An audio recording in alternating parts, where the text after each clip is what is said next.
নির্বাচন সমাপ্ত হতে এবারে ধীরে ধীরে আন্দোলনমুখী হতে শুরু করেছে বিভিন্ন চাকরি প্রার্থীরা। একইভাবে সোমবার দ্রুত নিয়োগ প্রক্রিয়া সম্পন্ন করার দাবি নিয়ে ডেপুটেশন প্রদান করতে ইন্সপেক্টর জেনারেল অব প্রিজনস অফিসের নিকট সমবেত হয় জেল পুলিশ নিয়োগ প্রক্রিয়া অংশগ্রহণকারী পরীক্ষার্থীরা। যদিও বিভিন্ন জটিলতার কারণে প্রথমেই ডেপুটেশন প্রদানে বাধা প্রদান করা হয় তাদের। অন্যদিকে সংবাদ মাধ্যমের মুখোমুখি হয়ে চাকরি প্রার্থীরা জানান 2 বছর আগে জেল পুলিশে নিয়োগের জন্য তাদের শারীরিক পরীক্ষা অনুষ্ঠিত হয়েছিল, কিন্তু এখনো পর্যন্ত সেই পরীক্ষার লিখিত এবং মৌখিক পরীক্ষা সম্পন্ন হয়নি, যার ফলে গোটা প্রক্রিয়া বর্তমানে স্থগিত হয়ে রয়েছে। কবে নাগাদ শুরু হবে গোটা প্রক্রিয়া এবং সম্পন্ন হবে গোটা প্রক্রিয়া সে বিষয়ে জানার জন্য মূলত ডেপুটেশনে মিলিত হয়েছে সকলেই। একই সাথে সরকারের কাছে দাবি জানান অবিলম্বে যেন গোটা প্রক্রিয়া সম্পন্ন করা হয় এবং বেকারদের নিয়োগের ব্যবস্থা করে সরকার।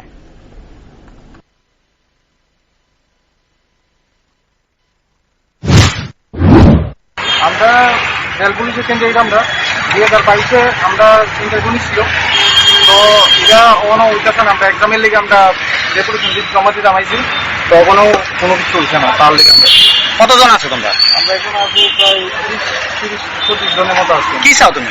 আমরা চাই আমরা এক্সামটার কাছে একটু তাড়াতাড়ি হতো, কারণ 2 বছর হয়ে যেতে চাই অনেক একজনের কোনো কথা নেই। কারোর কাছে কোনো দাবি আছে তোমাদের? আমরা দাবি আছে